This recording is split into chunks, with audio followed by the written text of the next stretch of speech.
역사를 지나서 우리나라의 역사입니다. 우리나라 역사도 계속 나오고 있고 그 역사의 이제 순서를 묻는 문제도 나오고 제일 빨리 시작된 것은 아니면 제일 늦게 시작한, 그러니까 여기 밑에 나와 있는 것처럼 가장 최근의 일은 무엇인가 이런 것을 묻는 문제들이 나옵니다. 연도를 묻진 않는데 순서를 물어보니까, 그러니까 그래도 이제 흐름을 알아야지 이제 그죠. 순서를. 일단 제일 처음은 이제 태화여자관 1921년. 네, 태화여자관. 1947년에 유아여자대학교에서 처음으로 사회복지 교육이 시작되었다.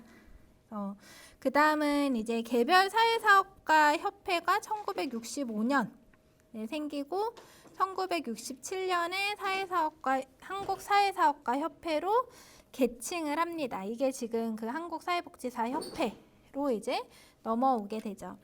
1970년에 사회복지사업법이 만들어지고 그 후에 이제 83년에 사회복지관의 설립, 운영을 지원하는 근거가 마련이 되어집니다.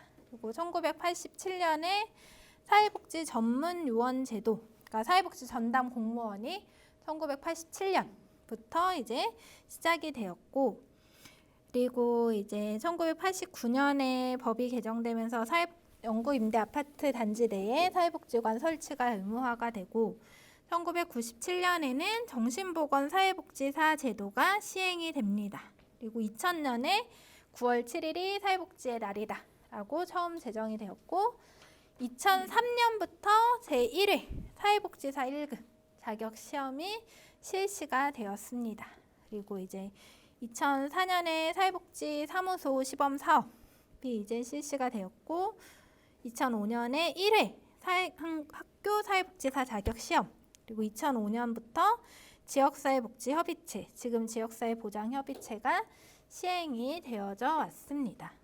여기서 이제 많이 나오는 것은 이제 태화여자관이랑 이제 유아여자대학교에서 처음 시작한 거 나오고, 그 다음에 그 밑에 네모 박스에 있는 것처럼 이게 다 비슷한데 용어들이 조금씩 달라요. 한국사회사업교육연합회, 지금 한국사회복지교육협의회가 65년 이게 먼저 생기고, 그 다음에 67년에 개별 사회사업가 협회를 한국사회사업가 협회로 만들게 됩니다. 그래서 이게 또 간혹 나오고요. 일단 1987년 사회복지 전문요원, 1997년 정신보건 사회복지사, 그다음 2003년 사회복지사 1급, 이런 것들이 이제 좀 자주 나오는 그 역사에서의 문제입니다. 밑에 나온 것처럼 이제 사회복지 실천의 역사에서 가장 최근의 일은 무엇인가 이런 부분들이 나오게 됩니다. 그래서 역사에서도 한 두세 문제씩은 계속 나오고 있어요. 그 다음은 이제 사회복지 실천 현장을 구분할 수 있느냐 하는 문제들이 매해마다 나오고 있습니다. 사회복지 실천 현장은 일단 1차 현장과 2차 현장으로 구분을 할 수가 있습니다. 1차 현장과 2차 현장의 구분은 그 시설이 사회복지를 위해서 지어진 건가 아닌가 이렇게 구분을 하시면 됩니다. 그러니까 1차 현장은 주된 기능이 사회복지 서비스 제공에 있고, 일을 하는 사람들도 사회복지사가 대다수인 기관이 1차 현장이에요. 근데 2차 현장은 다른 일로 지은 기관, 그러니까 학교, 병원, 동사무소 이런 것은 이제 다른 것을 목적으로 지었지만 그 안에서 사회복지사들의 업무가 필요하다라고 해서 사회복지사가 취업을 하는 곳이 2차 현장이라고 볼 수가 있습니다. 그래서 이 1차 현장과 2차 현장을 구분하는 문제도 매해 나오고 있어요. 이제 1차 현장에 보면 지역사회복지관, 노인복지관, 양육시설, 또 장애인복지관, 자활지원센터 이런 곳들이 있고, 또 2차 현장에는 정신건강복지센터도 2차 현장이고, 보육시설, 또 노인전문요양병원, 보호관찰소 이런 곳들이 다 2차 현장에 들어가게 됩니다. 그리고 또 이제 구분하는 것이 공공에서 만든 것인지 민간에서 만든 것인지 그리고 간접 서비스를 하는지 직접 서비스를 하는지 이런 것들을 이제 구분하는 문제들이 나오게 됩니다. 또 간접 서비스를 하는 기관은 주로 이제 행정 업무들을 이제 하는 기관을 간접 서비스 기관으로 많이 보게 돼요. 공공기관은 이제 정부에 의해서 운영되는 기관으로 정부 규정이나 지침에 의해서 지도 감독을 받게 됩니다. 그러니까 그런 공적인 기관들, 보건복지부, 시도에 있는 우리 보건복지여성국, 또 시군구의 여러 사회복지과, 여성가족과 주민센터 이런 곳이 공공기관 안에 들어가게 돼요. 그리고 이제 선생님들이 일을 하시는 여러 기관들은 대부분 이제 민간기관 안에 들어가게 됩니다. 민간기관은 사회복지법인, 또 재단법인, 사단법인 이런 곳에서 이제 만든 기관들이고 사회복지사협회, 또 공동모금회, 상담소 이런 곳들이 모두 다 민간기관 안에 들어가게 됩니다. 그 간접 서비스 기관은 아까 직접 개입과 간접 개입을 구분하는 것처럼 직접적으로 클라이언트를 만나지는 않지만 어떤 그 사회복지를 위해서 일을 하는 기관이 간접 서비스 기관이죠. 그러니까 사회복지협의회라던가 사회복지 공동모금회 이런 곳들이 이제 간접 서비스 기관이라고 볼 수가 있습니다. 그러니까 다양한 사회복지 기관이나 단체 또 인력을 지원해 주는 것을 목적으로 하는 기관이 바로 이 간접 서비스 기관으로 볼 수가 있죠. 그리고 직접 서비스 기관은 클라이언트에게 서비스를 직접 제공하는 것을 목적으로 하는 기관을 직접 서비스 기관이라고 이야기를 합니다. 그 다음에 또 구분을 하는 것이 이용시설과 생활시설을 구분할 수 있느냐 하는 문제가 또 나와요. 이용시설과 생활시설 구분의 가장 쉬운 것은 잠을 어디서 자느냐죠. 이용시설은 집에서 이제 가면서 왔다 갔다 하면서 이용하는 시설이고, 생활시설은 주거, 숙식을 다 그 시설 안에서 이제 해결을 하는 곳이 생활시설에 해당을 합니다. 장애인 생활시설, 보육원, 청소년 쉼터, 그룹홈, 자립지원시설 이런 곳이 생활시설 안에 해당을 하고요.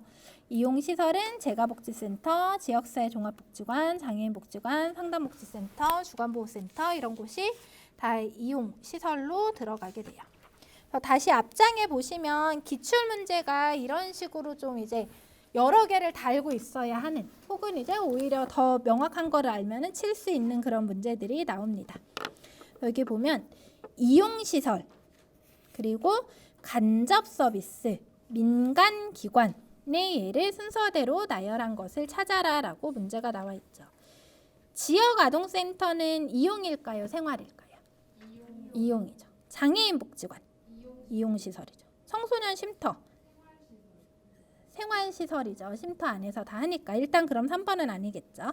사회복지관, 이용시설, 다문화가족지원센터도 이용시설입니다. 그럼 이제 사회복지협의회, 그죠? 간접 서비스죠. 주민센터, 간접일까요? 직접일까요? 주민은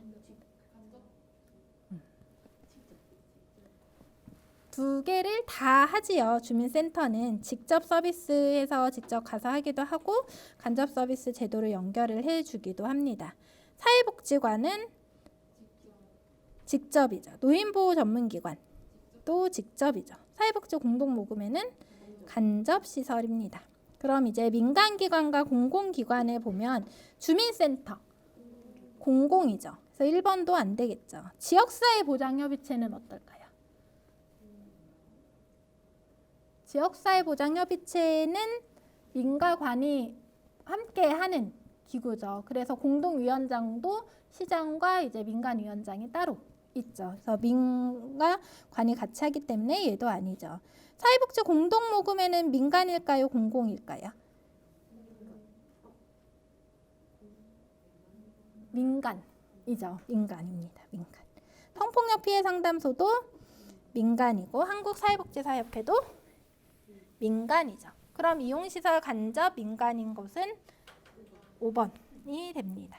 그래서 이렇게 하나하나를 이제 알고 있어야 하는 문항도 나오고 옆에 있는 것처럼 2차 현장은 이래서 이제 하나만 찝는 것도 나오고 또 다음 장 160페이지에 있는 것처럼 생활시설로만 구성된 것은 이래서 또 이제 막 섞어가지고 내는 문제들 이렇게 다양한 문제들이 이 실천 현장을 구분할 수 있느냐 하는 부분으로 이제 나오게 돼요. 그리고 이러한 문제도 매 해마다 나오고 있습니다. 그리고 간혹가다 보건복지부에서 하는 기관인지 여성가족부에서 하는 기관인지를 묻는 문항들도 나오게 돼요. 특히 이제 아동, 청소년, 가족을 이제 대상으로 하는 기관들이 많이 헷갈릴 수가 있습니다. 그러니까 뭐 장애인, 노인, 뭐 지역사회복지 이거는 다 이제 보건복지부 하나인데 이제 여성, 아동 이런 쪽을 보면 지역아동센터나 가정위탁지원센터나 자립지원시설은 보건복지부 소관입니다. 그런데 청소년 쉼터, 청소년 상담복지센터, 청소년 활동진흥센터, 건강가정지원센터, 다문화가족지원센터 이런 곳은 여성가족부 소관이에요. 그래서 밑에 나온 문항처럼 보건복지부가 주무부처인 시설 혹은 여성가족부가 주무부처인 시설을 구분하는 그런 문제들도 간혹 나오기도 합니다. 그리고 또 이제 나오는 문제들이 사회복지사의 역할을 묻는 문제들이 나와요. 그러니까 사회복지사는 클라이언트를 만나면서 다양한 역할들을 하게 됩니다. 그래서 첫 번째는 조력자, 그러니까 지원해주는 그런 역할을 해주는 거죠. 그러니까 클라이언트가 자기 스스로 문제를 해결할 수 있는 능력을 기르고 또 필요한 자원을 찾아낼 수 있도록 돕는 역할을 주로 하게 돼요. 그리고 중개자는 이제 공인중개사 생각하시면 됩니다. 그러니까 지역사회 내에 있는 서비스들을 사회복지사가 많이 알고 있으면 클라이언트가 와서 말하는 문제나 욕구에 맞는 그런 서비스들을 연결해주는 역할이 바로 중개자의 역할로 볼 수가 있어요. 그리고 옹호자의 역할은 주로 이제 간접적인 부분입니다. 그래서 필요한 자원이나 서비스를 찾고 또 이런 자원 확보가 어려운 클라이언트를 대신해가지고 막 가서 옹호해주고 정책 변화를 모색하는 역할들을 이 옹호자가 하고 있어요. 그리고 교사의 역할은 이런 교육적인 프로그램 또 정보를 제공해주거나 여러 가지 기술 훈련을 할 수 있도록 하는 것이 이 교사의 역할입니다. 그리고 중재자의 역할은 클라이언트가 어떤 갈등 상황에 놓여 있을 때 그러한 부분들을 이제 가서 중재를 이제 하는 거죠. 더 기관이나 조직의 차원에서 또 기관 내의 의사소통의 갈등, 의견 차이를 중립적인 입장에서 조정하는 역할이 바로 중재자의 역할로 볼 수가 있습니다. 그리고 협상가는 클라이언트의 입장에서 클라이언트한테 유리하게 조정을 이제 해주는 거죠. 그래서 서로 화해하고 합의하고 타협할 수 있도록 협상을 이제 돕는 역할입니다. 그러니까 중재자는 중간의 입장에서 양쪽의 의견을 다 같이 이제 들어주는 건데 협상가는 내가 어느 쪽 편에 서서 이쪽에 유리하게 이끌어내겠다라는 것을 가지고 가는 것이 바로 이 협상가로 볼 수가 있습니다. 밑에 나와 있는 것처럼 사회복지사의 역할에 관한 설명으로 옳은 것을 모두 고른 것 이런 문제도 나오고 혹은 이제 그냥 그 사례를 막 적고서 이 사례에서 사회복지사가 한 역할을 어떠한 역할에 해당을 하는가 해서 1, 2, 3, 4, 5 보기 중에서 고르는 그런 문제들도 나오기도 합니다. 여기 가족이 없는 중증 장애인에게 주거시설을 소개해 주는 거죠. 연결을 해주는 것은 중개자가 맞죠. 또 갈등으로 이혼 위기에 처한 부부 관계에 개입을 해서 서로 이런 만족스러운 합의점을 도출하는 것도 중재자. 가운데서 이제 중재를 해주는 거죠. 또 장애 학생의 교육권 확보를 위해서 학교에 편의시설을 설치해달라고 요구하는 것은 옹호자의 역할이 됩니다. 그 조력자, 문제를 깨닫고 금주 방법을 찾을 수 있도록 도와주는 것은 조력자의 역할로 볼 수가 있죠. 그러니까 이것도 이렇게 그 예시로 나와 있는 경우도 있고 그냥 위에 나와 있는 보기에 그 초록색 네모 박스의 설명이 그냥 나와서 제대로 이제 연결이 되었는지 묻는 문항들도 나오게 됩니다. 그리고 이제 이런 기능에 따라서도 사회복지사의 역할들이 달라지게 됩니다. 직접 서비스 제공을 할 때에는 상담가, 또 가족치료사, 집단사회복지사, 또 정보 제공 및 교육자로서 사회복지사가 역할을 하게 되죠. 그 체계 연결은 클라이언트가 클라이언트를 둘러싼 주변의 다른 체계들하고 같이 연결을 해주기 위해서 중개자라던가 사례 관리자, 옹호자, 중재자, 조정자 이런 역할들을 하게 됩니다. 그리고 그 체계를 유지하거나 강화하기 위해서 이때의 체계는 주로 이제 그 사회복지사가 일하는 기관에 이제 소속되어 있는 부분에서 체계를 유지하기 위해서 내가 그 기관의 팀의 일원으로, 팀 구성원으로서 역할을 하기도 하고, 또 서비스 전달 시의 효율성을 떨어뜨리는 이런 기관의 구조, 정책, 기능적 관계를 평가하는 역할로 조직 분석가라던가 조직 내의 촉진자, 자문가, 슈퍼바이저로서 역할을 하기도 합니다. 그리고 체계를 개발하는 기능은 우리 기관에 없는 서비스 혹은 이제 클라이언트한테 필요하지만 이제 갖추어지지 않은 부분들을 더 이제 확대하기 위해서 노력하는 거죠. 이거는 프로그램을 직접 개발을 하거나 기획을 하거나 정책 또 절차를 이제 개발하는 데 참여를 하기도 합니다. 그 연구자로서는 연구를 이제 직접 수행하는 역할, 그러니까 조사를 하는 역할을 하면서 프로그램 평가자의 역할을 진행을 하기도 해요. 그래서 이런 사회복지사의 기능과 역할의 연결이 이제 옳은 것, 옳지 않은 것을 찾는 그런 문제들도 나오기도 합니다. 여기까지가 이제 그 사회복지 실천의 이제 앞부분에 많이 나와 있는 거고요. 이제부터는 사회복지 실천에서 얘기하는 몇 가지 이런 이론들을 이제 나오게 돼요. 그래서 통합적 접근, 또 이제 면접, 또 이제 관계와 관련된 개념들이 나오게 됩니다. 이 통합적인 접근은 그 서구 사회복지 실천의 역사에서 개별사회사업, 집단사회사업, 지역사회복지 이렇게 개별적으로 가던 것이 분절적으로 가는 것이 아니라 이 세 곳에 한 번에 이제 적용할 수 있는 것들을 만들자라는 부분으로 이제 나타나게 됩니다. 그러니까 전통적인 이런 방법들은 특정 문제를 중심으로 이제 개입을 하고 다 이제 분화가 되다 보니까 서비스의 파편화가 나타나죠. 그러니까 이 파편화라는 것이 내가 문제가 생길 때 한 사람의 사회복지사나 한 사람의 한 기관에 가서 다 문제를 해결할 수 있는 게 아니고 문제마다 이제 쫓아다녀야 하는 그런 부분들이 나타나게 됩니다. 그 공통 기반이 없는 분화 전문화로 인해서 같이 사회복지사로서 일을 한다고 하면서 서로 이제 막 좀 경계를 하는 거죠. 그런 문제들이 또 나타나게 되기도 합니다. 사회복지 전문직의 정체성 확립의 장애 요인으로 작용을 하게 돼요. 그러면서 이런 통합적인 접근 방법, 우리도 이제 하나의 이론을 가지고 모든 사회복지사들이 함께 쓸 수 있도록 하자라고 하는 통합적 접근이 나타나게 됩니다. 이런 통합적 접근의 특징은 방법론 간, 여러 방법론 간에 공통된 기반을 강조를 하게 됩니다. 그래서 이 통합적 접근을 통해서 개인, 집단, 지역, 사회 모두에 이제 함께 활용을 할 수 있도록 하죠.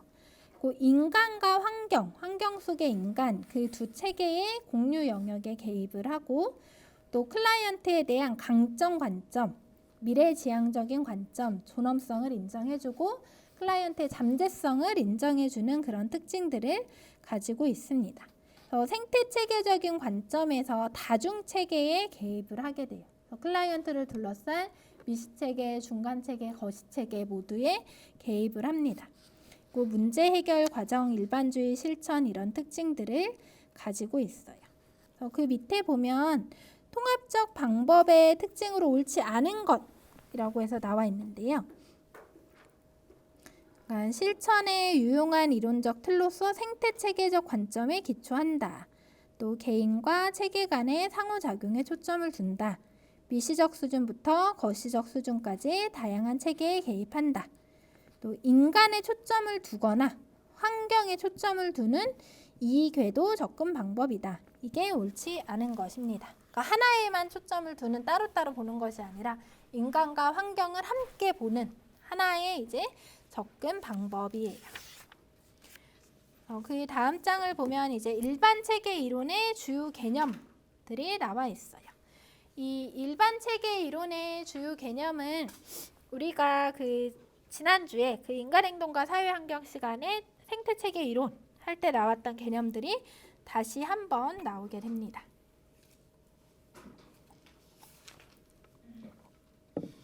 체계라고 하는 것은 서로 이제 상호 의존적이고 상호작용하는 부분으로 구성된 전체를 체계라고 이야기를 하죠. 그 경계라고 하는 것은 체계와 체계 바깥을 이제 구분하는 경계를 이야기를 합니다. 근데 이 경계는 눈에 보이기도 하고 대부분은 눈에 보이지 않는 경계를 가지고 있죠. 그래서 경계가 이제 투명하냐 아니면은 투명하지 않냐 이런 거에 따라서 폐쇄 체계와 개방 체계로 나눌 수가 있죠. 엔트로피는 폐쇄 체계에서 나올까요? 개방 체계에서 나올까요? 폐쇄 체계에서 나오는 개념이죠. 개방 체계에서 나오는 개념은 무엇일까요? 엔트로피의 반대가 되는 네겐트로피라고 이야기를 합니다. 그리고 또 혼론이라는 개념이 나왔었죠. 혼론이라고 하는 것은 어떤 특정 체계를 구성하는 작은 체계보다 큰 상위 체계이고 또 그 체계를 둘러싼 큰 체계에서는 하위 체계가 되는 현상. 그러니까 혼론이라고 하는 건 어떤 체계가 고정된 특성을 갖고 있는 것이 아니라 내가 이제 상위의 체계에서 보면은 하위 체계이고 나의 밑에 체계에서 보면은 더 상위 체계이다라는 그런 개념이 혼론이라고 이야기를 합니다. 그리고 항상성이라고 하는 것은 체계가 이제 안정된 그런 구조를 유지하고자 하는 능력을 항상성이라고 이야기를 하고 있어요. 환류, 투입, 전환, 산출, 환류 이렇게 해서 환류는 행동을 취한 체계에서 행동의 결과를 이제 알려주고 그것에 대한 피드백을 가지고 다시 이제 투입되는 내용들이 바뀌어지게 됩니다. 동등 종결은 시작하거나 어떤 방법이 달라도 마지막에 도달하는 내용들은 다 동일하다라고 하는 것이 동등 종결에 해당을 하고요. 다중 종결은 출발은 다 똑같지만 이제 결과는 다를 수 있다라고 하는 것이 다중 종결성 혹은 다귀결성이라고도 이야기를 합니다. 이 통합적 모델에서 또 나오는 개념들이 4체계 모델, 5체계 모델, 6체계 모델 이런 개념들이 나와요. 첫 번째 4체계 모델은 이제 변화 매개 체계입니다. 이 변화 매개 체계라는 것은 클라이언트의 문제를 이제 해결하는데 도움을 주는 매개가 되는 체계를 얘기를 하죠. 변화 매개 체계는 사회복지사들이 이 변화 매개 체계에 들어갈 수 있습니다. 사회복지사 혹은 그 사회복지사가 속한 기관들이 변화 매개 체계 안에 들어가게 됩니다. 그리고 이제 클라이언트 체계, 또 표적 체계, 행동 체계 이렇게 4가지 체계로 나눌 수가 있어요. 이 클라이언트 체계는 문제를 이야기하는 체계가 클라이언트 체계이죠. 서비스 혜택을 기대하는 사람들입니다. 그리고 표적 체계는 클라이언트의 문제를 이제 해결하기 위해서 영향을 주거나 어떤 변화가 같이 필요한 체계를 이 표적 체계라고 이야기를 해요. 그 행동 체계는 이 변화 노력을 달성하기 위해서 어떤 상호작용하는 사람들이 행동 체계 안에 들어가게 됩니다. 그러니까 이 4체계를 구분할 수 있는 문제들이 이제 많이 나오는데요. 변화 매개 체계는 일단 사회복지사나 기관 이라는 것은 이제 금방 알 수가 있죠. 근데 이 클라이언트 체계가 만약에 뭐 학교를 자꾸 이제 지각하고 있는 고등학생이다. 그러면 클라이언트 체계가 가지고 있는 문제는 학교에 지각을 하는 거, 학교를 이제 지각하지 않고 가는 것이 이제 뭔가 문제 해결의 목표가 되어지겠죠. 그러면 이제 이 표적 체계는 클라이언트 자신이 일단 될 수가 있죠. 고등학생, 이 클라이언트가 바뀌어야 되고, 근데 지각하는 원인을 살펴봤더니 엄마 아빠가 다 같이 주무시고 계시는 거예요. 그러면 이제 뭔가 이 클라이언트가 일찍 가기 위해서는 클라이언트 자신뿐 아니라 클라이언트의 부모도 좀 이제 일찍 일어나서 같이 보내주고 이런 것들이 필요하겠다라고 하면은 표적 체계에 부모님까지도 들어올 수도 있습니다. 그리고 이 표적 체계는 클라이언트인 고등학생과 부모가 될 수도 있지만 행동 체계, 이 클라이언트의 문제 해결에 영향을 미치는 체계에는 부모님도 있을 수 있지만 뭐 친구가 아침마다 전화해서 깨워준다던가 집에 들려서 같이 데려가게 해주겠다 하면은 행동 체계의 친구가 들어올 수도 있고, 또 학교에서 선생님이 이제 자꾸 막 칭찬도 해주고 관심도 가져주고 하면은 더 이제 잘 갈 수도 있겠죠. 그러면 행동 체계의 선생님까지도 들어올 수도 있습니다. 그래서 그 클라이언트의 문제가 무엇이냐에 따라서 클라이언트 체계, 표적 체계, 행동 체계가 모두 다 클라이언트 한 명인 사례도 있을 수 있고, 또 클라이언트의 문제에 따라서 표적 체계와 행동 체계가 더 이제 광범위하게 커져 나갈 수도 있습니다.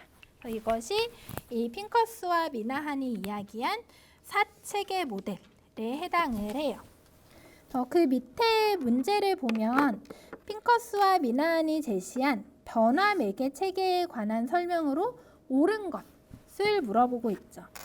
목표 달성을 위해서 사회복지사와 공동으로 노력하는 체계,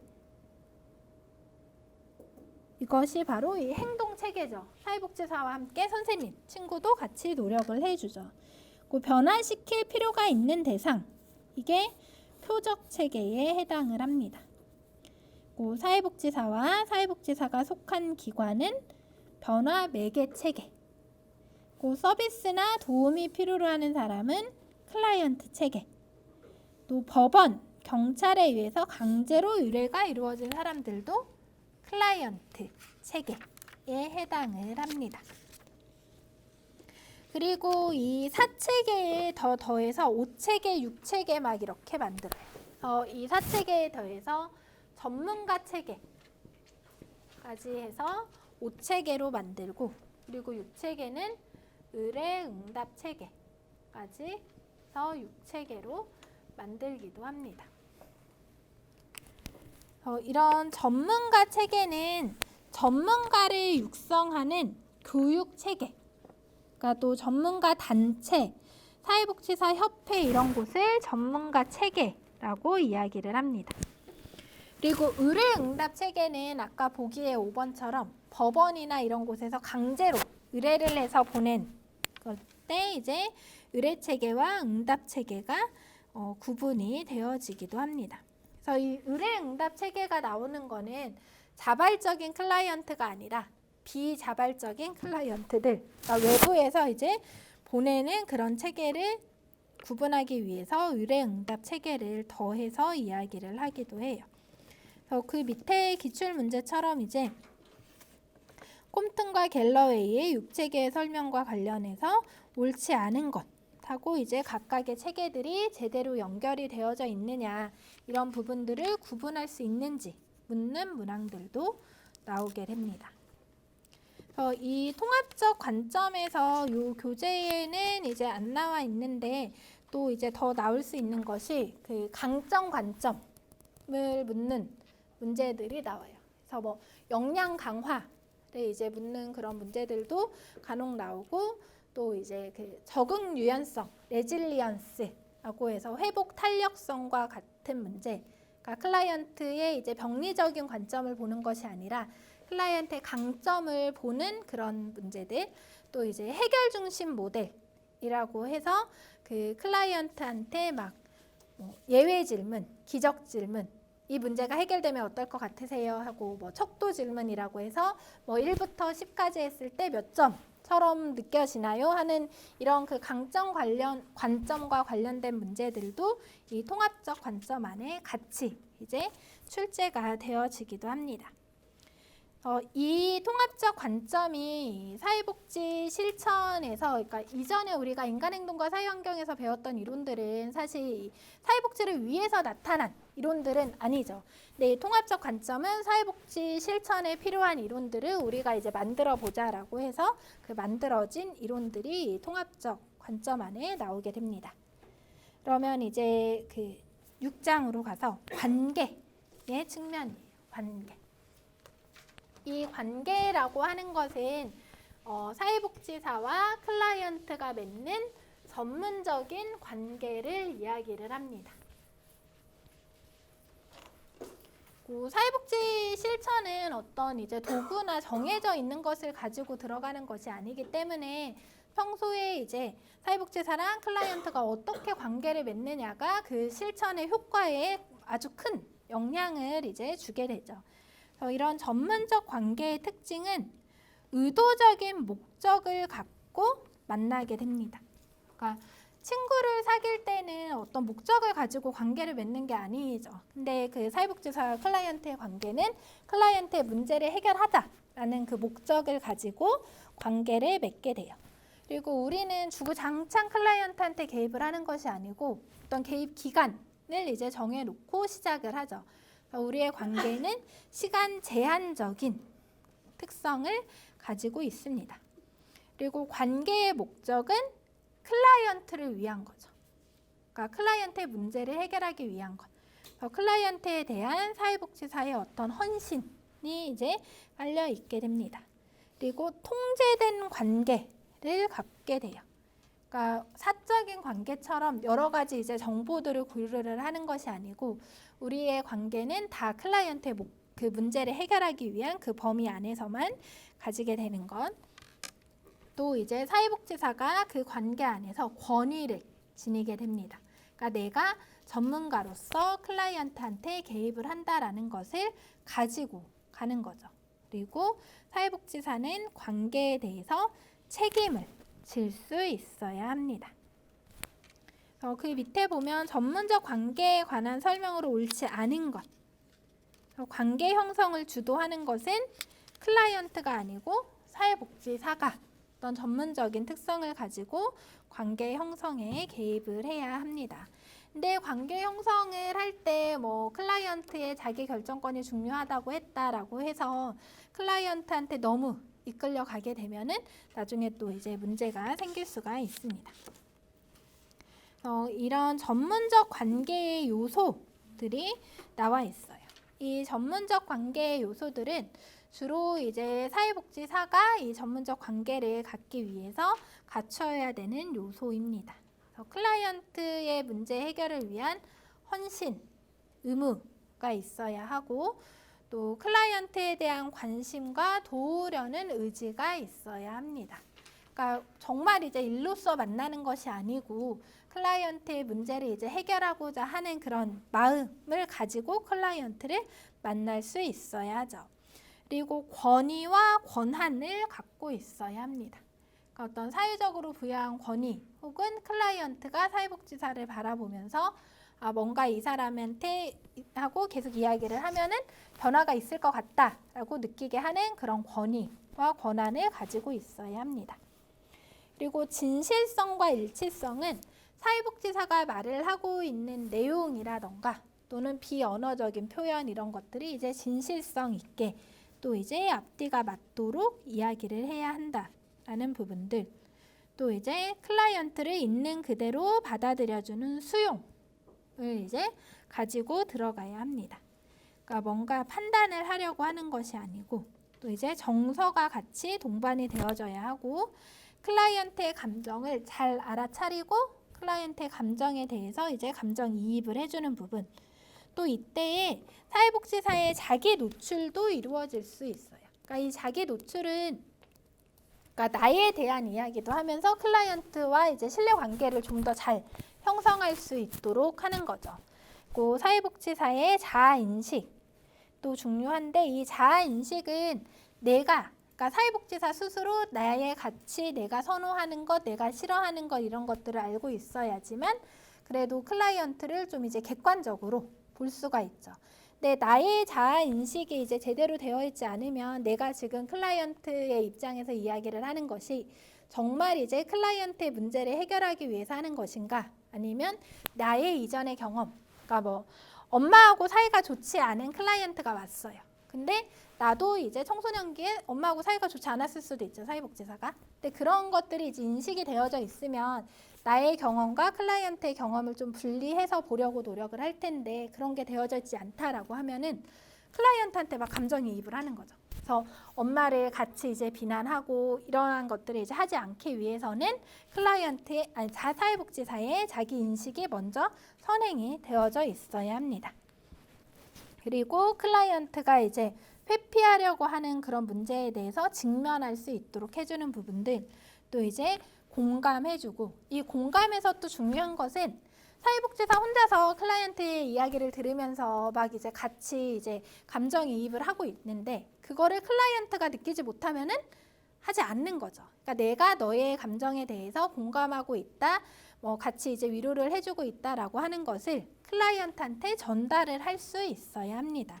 이러한 것이 이 전문적 관계의 요소의 안에 들어가게 돼요. 네, 밑에 나와 있는 그 기출 문제는 사회복지사의 자기 노출 시에 적절하지 않은 것은 무엇인가, 이런 것들을 이제 물어보고 있습니다. 그래서 자기 노출의 내용과 감정이 일치해야 한다. 이게 위의 진실성, 일치성하고도 일치하죠. 그 지나치게 솔직한 자기 노출은 자제해야 한다. 이거는 이제 맞죠.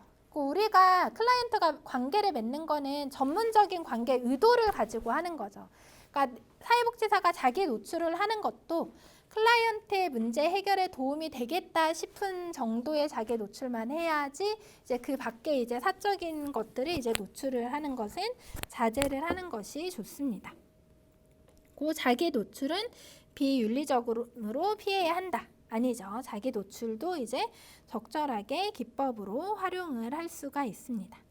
또 클라이언트의 반응에 따라서 자기 노출의 양과 형태를 조절을 해야 합니다. 그러니까 뭐 다른 사람하고 관계 형성에 어려움을 겪고 있는 클라이언트한테 사회복지사가 내가 이렇게 했더니 뭐 관계 형성이 좋아진 경험이 있다라고 자기 노출을 하면서 조언을 해줄 수는 있죠. 근데 클라이언트가 그것을 그냥 이제 그럴 수도 있구나라고 해서 넘어가는 클라이언트도 있지만 막 그것에 대해서 클라이언트 이야기가 아니라 아예 전도가 돼서 사회복지사 이야기에 대해서 계속 막 물어보거나 하면은 자기 노출을 이제 끊어야겠죠. 그리고 또 경우에 따라서는 클라이언트가 너무 이제 사회복지사한테 의존을 하는 거예요. 그래서 사회복지사가 이렇게 했다고 했으니 나도 이렇게 하면 될 거야 라고 생각을 하고 가서 했는데 되지 않았을 때 또 사회복지사에 대한 비난하는 감정이 들 수도 있고, 그렇기 때문에 클라이언트의 반응, 또 자기 노출의 긍정적인 면, 부정적인 면을 균형 있게 활용을 할 수 있어야 합니다. 그리고 관계 형성의 원칙이 지금 7가지, 이 비밀 보장까지가 관계 형성의 원칙 7가지로 아주 자주 그리고 매 회마다 나오는 문제예요. 이 관계 형성의 원칙 7가지는 비에스텍이라는 학자가 그 이야기를 했습니다. 그래서 비에스텍이라는 학자를 이제 이름을 이야기하면서 나오는 문제도 있고 그냥 관계 형성과 관련된 문제를 묻는 문항들도 있어요. 그리고 이 7가지 원칙과 관련해서도 예시와 함께 나와서 예시가 올바르게 짝지어진 것, 또는 그 예시가 어떠한 관계 형성의 원칙을 이야기하는지 묻는 문항들이 나오게 됩니다. 그래서 첫 번째 원칙은 개별화예요. 개별화.